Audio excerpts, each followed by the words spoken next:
An ancient Irish ring fort wrapped in far older folklore, a lonely highway in New Mexico, and your bedroom at 3 in the morning all have something in common. And no, it's not aliens. What they share is older, stranger, and closer to home than any spacecraft. Tonight on the patio, we're pulling apart one of the most unsettling human experiences there is: missing time. That gap in the record, that stretch of minutes or hours you cannot account for. The moment the story of your life skips like a scratched record and picks up somewhere you don't recognize. Now, most people hear missing time and they think UFO abductions. Green lights, examination tables, hypnotic regression. And look, we're going to talk about that. But here's what surprised me in the research, and I think it'll surprise you too.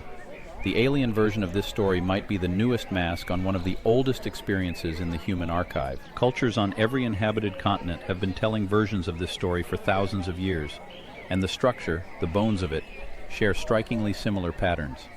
Someone crosses a threshold. Time behaves differently on the other side. They come back changed, and the world they return to has moved on without them. So what's actually happening? Is it neurological? Is it mythic? Is it both? That's what we're digging into across 5 chapters tonight. We've got the science, and it's real science, peer-reviewed, well-sourced. We've got the folklore, and it's magnificent. And we've got a framework that might connect them, which is something I've been developing called the Eden hypothesis. It's not a religion, it's not settled physics, it's a lens. And tonight, we're going to hold it up to missing time and see what comes into focus. As always, we're not here to sell you a conclusion. We're here to sit with a question in good company. Lily, Charlie, and Dr. Vega are already at the table. The string lights are on. Let's go. Chapter 1. The Blank. Before we chase this thing through Irish fairy mounds and Japanese sea palaces, we need to understand what we're actually talking about. Because missing time sounds simple, but it's not one thing. It's at least 5 different things wearing the same coat. Lily, you've been pulling at this thread for a while. I have, and honestly, the deeper you pull, the more tangled it gets, which is sort of the point. When someone says they experienced missing time, they might mean 3 very different things. They might mean a true blank, an interval that was lived but never properly recorded by the brain, like a tape that was running but the record button wasn't pressed. Or they might mean time felt wrong. It didn't disappear exactly, but the duration, the order, the pace of it warped. 5 minutes felt like an hour, or an hour compressed into what felt like seconds. Or, and this is the sneaky one, the blank came first and the story got attached later. The gap is real, but the explanation is a reconstruction. Right, and this is where it gets messy, because from the outside, those 3 things look almost identical. Person says, I can't account for 2 hours.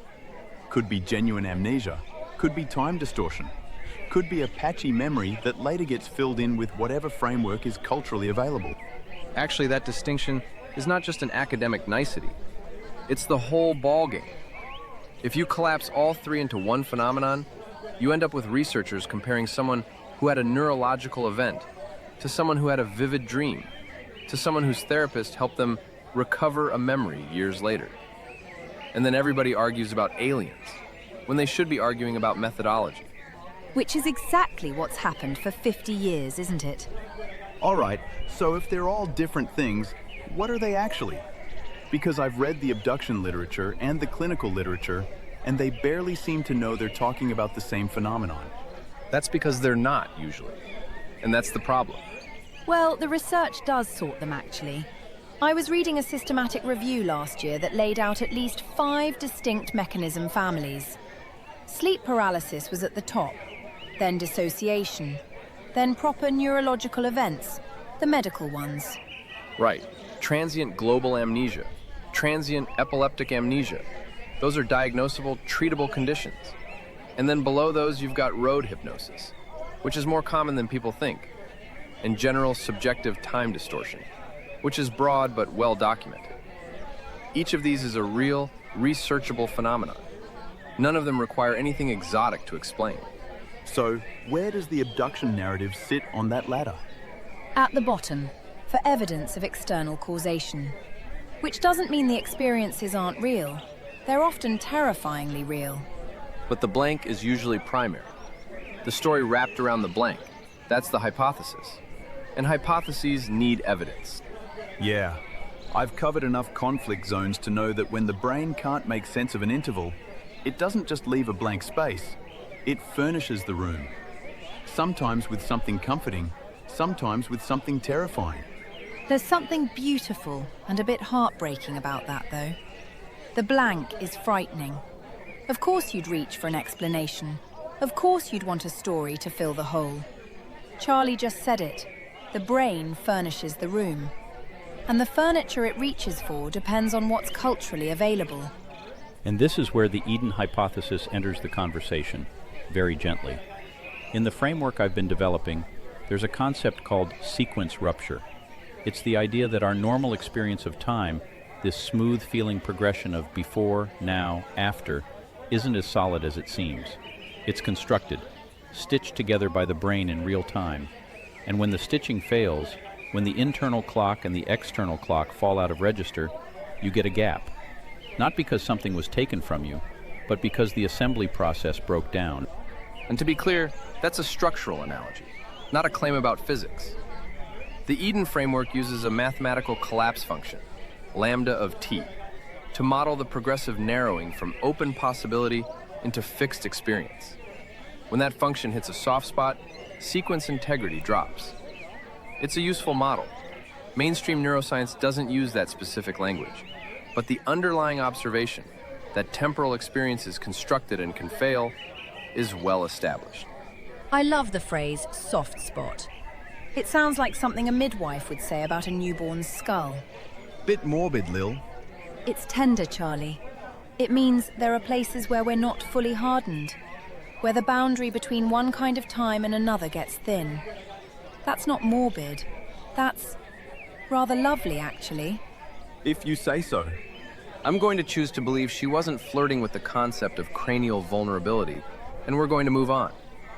Let's go find those soft spots in the oldest stories on Earth. Chapter 2, The Oldest Masks. Here's what caught me off guard in this research. I expected missing time to be a modern phenomenon, something that showed up with Kenneth Arnold and Betty and Barney Hill.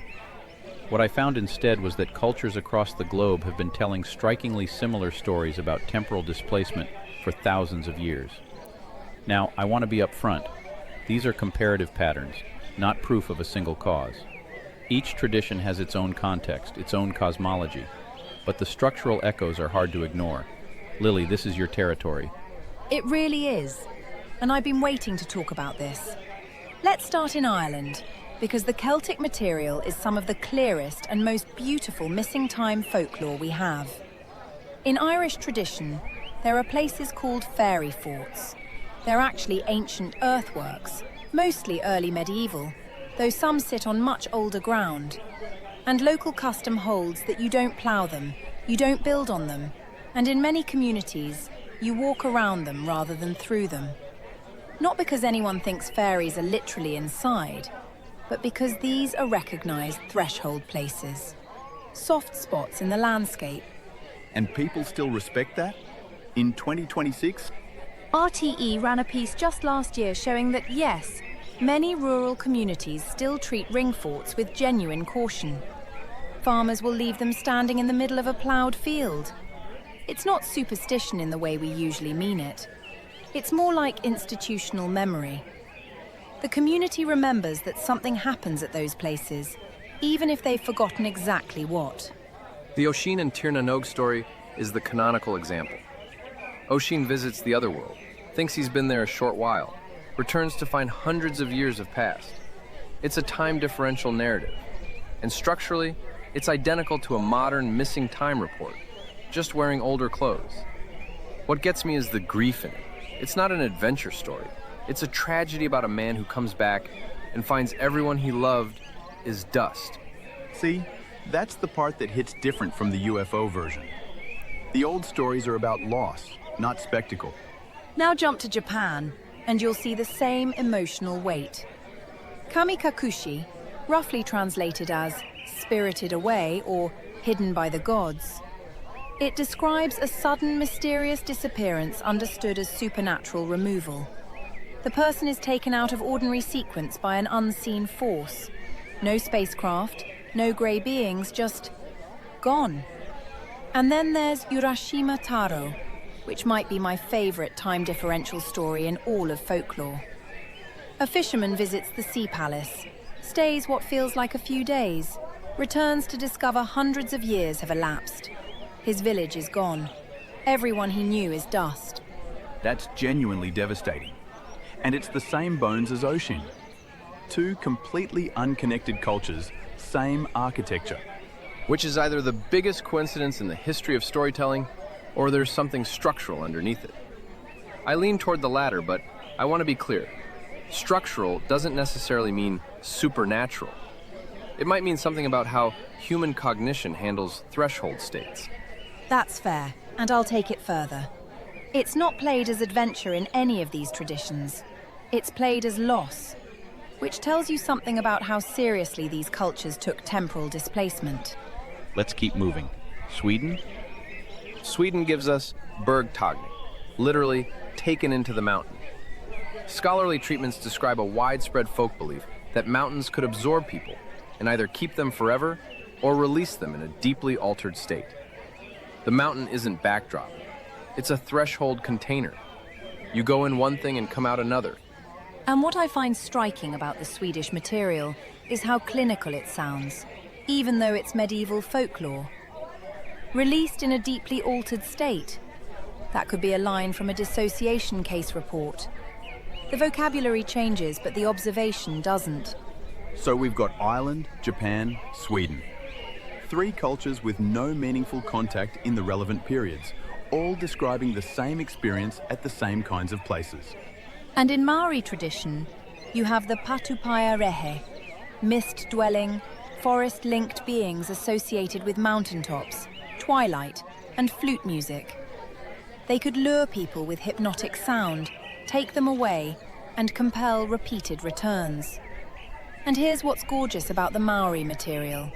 It comes with a full set of community protections. Kokowai, cooked food, specific offerings. The culture didn't just recognize the threat, it built guardrails around the soft spots. That's what gets me. It's not just stories, it's behavioral protocols. People adjusted their actual lives around these thresholds. You don't do that for fiction. Which is exactly what you'd expect if there were a recurring experiential phenomenon that communities needed to manage. You don't build guardrails around nothing. And before someone says, well, they were just superstitious. Superstition that consistently protects people from specific, recurring adverse experiences in specific geographic locations is starting to look less like superstition and more like encoded field data. Now I want to add two more traditions and then pull the thread. In Hindu tradition, there's the story of Kakudmi and Revati from the Bhagavatam. Kakudmi takes his daughter to Brahmaloka, waits while celestial music is performed, what feels like a brief visit, and when they return, 27 cycles of ages have passed. Everyone they knew is gone.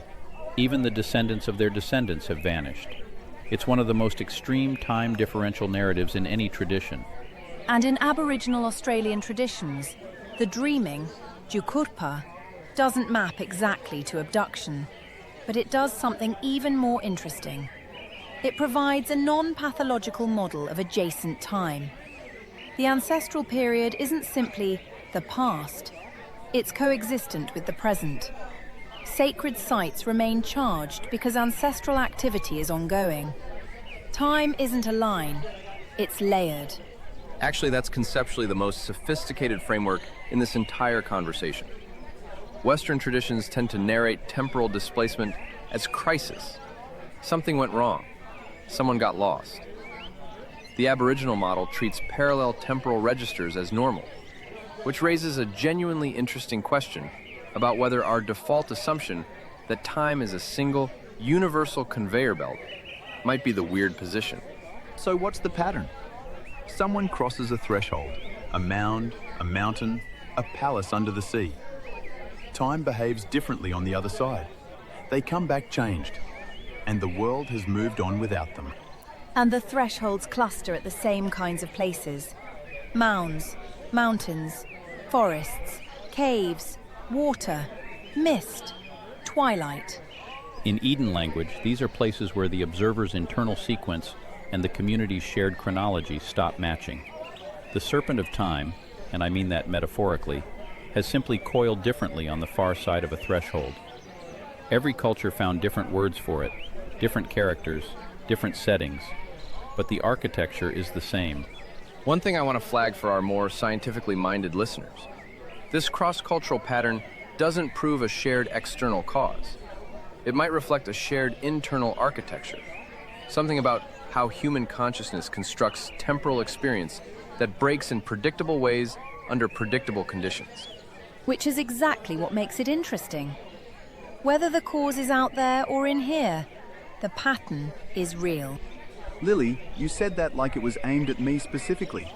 I say a lot of things aimed at you specifically, Charlie. Most of them go over your head at considerable velocity. And there it is. Episode highlight. Moving on. Chapter 3, The Soft Spots. Now we bring the microscope to the places where missing time actually happens inside the body. Because the best scientific bridge between ordinary experience and extraordinary missing time reports isn't a spaceship. It's something that roughly 8% of the general population has experienced at least once. Lily? Sleep paralysis. And I know that sounds like a letdown after fairy forts and sea palaces, but hear me out, because the feature overlap between clinical sleep paralysis and so-called abduction experiences is almost embarrassingly precise. It really is. Here's what happens neurologically. In recurrent isolated sleep paralysis, the muscle atonia that normally accompanies REM sleep persists into waking consciousness. You're aware, but you cannot move. And because the dreaming brain is still running hot, vivid imagery bleeds into the waking scene. You're lying in your bedroom and something is in the room with you. It's pressing on your chest. It's watching. And time has gone completely strange. The clinical feature list reads like an abduction checklist. Bedroom setting, sensed presence, immobilization, pressure on the body, floating sensations, sometimes what feels like a medical examination, and severe distortions of time. Sound familiar? That's the entire abduction template. How is this not more widely discussed? It is, in the clinical literature. McNally and Clancy published a study looking specifically at people whose alien abduction claims could be traced back to what appeared to be sleep paralysis episodes. Right. They argued that hypnopompic hallucinations, that's the dream imagery bleeding into waking, had been interpreted through a culturally available framework. The experience was real. The interpretation was constructed. And Lily's the one who flagged to me that this maps perfectly onto the fairy lore template too. The beings in the room, the immobilization, the lost time. It's not just a modern pattern. The Scandinavian Mara traditions, the Old English night hag, the Japanese kanashibari. Every culture has a name for the thing that sits on your chest while you can't move. We just happen to live in the century that calls them aliens. All right, but how common is this actually? Are we talking about a handful of unlucky people? No, and this is the data that changed my mind about a lot of things. Recent reviews put the lifetime rate of at least one sleep paralysis episode at around 7.5% in the general population.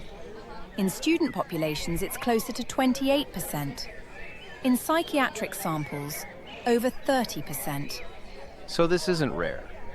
The raw substrate for frightening, body-centered nocturnal anomalies is remarkably common. 1 in 13 people at minimum has had the hardware for this experience fire at least once. 1 in 13. And the frequency of recurrent episodes? Lower, but still meaningful. And remember, recurrent episodes mean someone who has had the experience multiple times. They're more likely to seek explanations. They're more likely to find communities that provide those explanations. And the explanations they find will reflect whatever cultural framework is closest to hand. Now here's where I want to offer the Eden read on this, and I want to be careful about boundaries. In the Eden framework, sleep paralysis maps to what we'd call a collapse soft spot. The individual isn't outside nature. They're in a transitional state, right at the boundary between sleep and waking, where the normal process of assembling sequential experience becomes unstable. The blank or the terror doesn't prove external agents. What it does show is that consciousness can fail to keep lived experience, bodily agency, and chronological memory stitched together. The thread slips. And that's not a failure in the cosmic sense. It's a feature. The system is flexible enough to have boundaries that get thin, which is the same thing the old stories are describing with their mist and twilight and mountaintops. Now, the second mechanism worth serious attention is dissociation. This is different from sleep paralysis. How so? Because from the outside, they both look like person can't account for an interval. Right, but the internal mechanics are completely different. Dissociation involves a disruption in how memory, consciousness, perception, and identity get integrated. Current neuroimaging reviews point to broad dysfunction in the prefrontal temporal limbic network, but the controlled evidence base is still developing. That's different. With sleep paralysis, you're too awake. With dissociation, you're sort of not awake enough. Present, but not home. That's a rough but useful distinction, actually. And what Lily just described, the body continuing while the narrative self drops out, is exactly the kind of gap that gets retrospectively filled with whatever story is available. Which in Eden language means the serpent kept moving at the behavioral level. The body continued functioning, but the autobiographical clock dropped stitches. The organism kept going. The narrator fell behind. That's a haunting way to put it. Some things deserve haunting language, Charlie. And this one deserves it because it's not exotic. It happens to trauma survivors. It happens to exhausted caregivers. It happens to anyone whose system gets overloaded enough that the encoding machinery steps back. I also want to briefly flag the neurological category because it matters for intellectual honesty. Transient global amnesia is a real, self-limited medical syndrome. Sudden inability to form new memories, often with repetitive questioning, usually resolving within 24 hours. And transient epileptic amnesia is a treatable seizure condition that can present as recurrent brief memory gaps. Neither one naturally explains elaborate abduction narratives, but they matter for the same reason carbon monoxide matters in a haunting investigation. If you skip the medical screen, everything downstream becomes less trustworthy. That's the first thing any responsible investigator should do with a missing time report. Rule out the medical, rule out the sleep boundary, and then see what's left. Quick note for our listeners. We're discussing these neurological and psychological phenomena for educational purposes. We're not doctors, and none of this is medical advice. If you or someone you know experiences unexplained memory gaps, please see a qualified medical professional. All right, on we go. Chapter 4, The Long, Dark Road. There's a category of missing time that doesn't get nearly enough attention, and it might be the most relatable one for anyone who's ever driven a long stretch of highway late at night. Lily?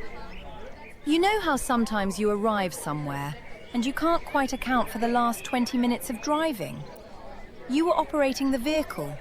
You didn't crash. You stopped at lights, presumably. But the interval is foggy, or flat, or just not there. Yeah, I've had that on the Stewart Highway in the Northern Territory. Hundreds of kilometers of nothing. Red dirt, straight road, heat shimmer. You surface, and you've covered ground you can't remember covering. That's road hypnosis, and recent research has gotten much more precise about what's happening. In highly predictable, monotonous environments, long highways, tunnels, corridors with very little visual variation, driving behavior can continue while conscious awareness degrades. Reaction times slow. Attention narrows. Recall for the interval afterward is poor or absent. Some papers describe sensory numbness, trance-like states, transient confusion, and even hallucination-like features. And it's not trivial. Traffic safety data from NHTSA estimated that in 2017 alone, over 90,000 police-reported crashes in the United States involved drowsy drivers. Nearly 800 people died. And those numbers are probably underestimates because drowsiness is hard to confirm after the fact. And these crashes happen exactly where you'd expect. Rural roads, highways, often a single driver, frequently no evidence of braking. The person was physically present, but cognitively elsewhere. Now for Jackdaw Patio, this is gold, and here's why. Think about the geography of missing time reports, not the abduction narratives, but the broader archive. Where do these reports cluster? Lonely roads, hunting trails, tunnels, isolated bedrooms, low stimulus environments, places where the signal-to-noise ratio drops and the predictive brain starts running on autopilot. In complex systems language, you could describe these as low information corridors. The environment isn't providing enough novelty for the consciousness to maintain high-fidelity temporal encoding. The system doesn't crash. It goes into a kind of power-saving mode, and the record suffers. Which sounds a lot like what Lily was describing with the Patupaiarehe. Mist, monotonous forest, repetitive flute sound. Low information corridor with supernatural wallpaper. That's actually a better connection than I would have made. The conditions are structurally identical. Only the explanatory framework changes. Which brings us back to those mythic thresholds. The fairy forts, the misty mountains, the forest at twilight. These aren't random settings. They're places where the sensory environment shifts, where visibility drops, where monotony increases, where the ordinary landmarks of, "I am here, it is now," become unreliable. The old cultures didn't have neuroscience vocabulary, but they mapped the same terrain. And the data supports it. If you look at where road hypnosis incidents cluster, it's the same kinds of corridors. Low variation, low stimulation, long duration. So the geography of ancient threshold stories and the geography of modern missing time reports overlap. And both look like the geography of road hypnosis research. Precisely. And all three overlap with the geography of altered states. Exhaustion, solitude, repetitive sound, twilight. These are conditions that every contemplative tradition on Earth has recognized as doors into a different kind of awareness. The monks knew it, the shamans knew it, and apparently, so did the NHTSA. I want to offer a measurable proxy here, because I think this is one of the testable predictions that falls out of the framework. If this model is correct, you'd expect temporal encoding fidelity to correlate inversely with environmental monotony. And you'd predict that specific measurable markers, reaction time variability, EEG signatures, post-drive recall accuracy, would track the transition from normal awareness into highway hypnosis. Some of that research already exists. The prediction isn't outlandish. There's something poignant about all this, though. The idea that the most common form of missing time isn't cosmic or paranormal, it's just Saturday night on a long drive home. The ordinary world briefly failing to hold you in sequence. That's the thing that gets me. It doesn't have to be dramatic to be real. The person on the highway and the person in the Oshin story might be having the same fundamental experience at different intensities. A momentary loss of temporal coherence. The serpent dropping a stitch. And one of them gets a myth, and the other one just gets home late. Both deserve to be taken seriously, though. The experience is the same shape. The wrapper is cultural. For the record, I noticed Lily just said, dropping a stitch, while looking directly at Charlie, who is famously incapable of picking up anything she drops in his direction. Wait, what? Nothing, love. Unbelievable. Can we just bring this home? Chapter 5. The Serpent Loses Its Place. We've covered the science. We've walked through the mythology. We've stood on the long, dark road. Now I want to try to pull the whole thing together through the lens of the Eden hypothesis and ask a question that I think is genuinely important. What if missing time isn't the anomaly? What if it's a window into how all temporal experience gets made? That's the question that's been sitting underneath this entire conversation, isn't it? We've been treating missing time as a breakdown, but what if it's actually a reveal? A moment when the construction process becomes briefly visible because it stopped working smoothly. There's a principle in engineering. You learn the most about a system when it fails. The failure mode tells you what was holding it together in the first place. If temporal experience is assembled, stitched together from prediction, memory, attention, and environmental feedback, then the moments when that assembly breaks should tell us something about the assembly itself. Exactly. And in the Eden framework, here's how that maps. The Eden state, and I mean this as a structural concept, not a literal historical claim, represents a maximally open field of possibilities before any differentiation has occurred. Collapse is the process by which that openness narrows into specific sequential experience. Your life, moment by moment, is a collapse trajectory. Each decision, each perception, each act of attention selects one possibility from many and adds it to the chain. And that chain is what we call time. Not a background parameter, not a universal clock, but the felt experience of possibilities becoming actual, one after another. Actually, this connects to something genuinely interesting in theoretical physics. The Page-Wooters mechanism, proposed in 1983, suggests that time can be understood as a relational parameter, something that emerges from correlations between subsystems, rather than existing as a background framework. So time isn't a river you're floating on. It's more like a conversation between parts of the system. That's a surprisingly good metaphor. And in 2014, Moreva and colleagues illustrated this experimentally with entangled photons. From inside the system, evolution appears. Things change. Time passes. From outside, the global state is effectively timeless.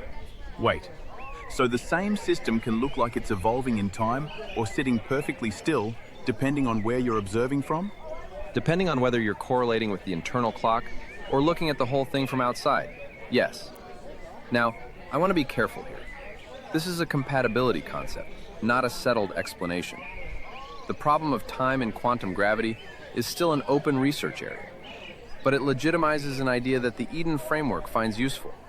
Experience time might be internally generated through correlations, rather than simply received from a universal background clock. Which is exactly what the dreaming traditions have been saying in non-mathematical language.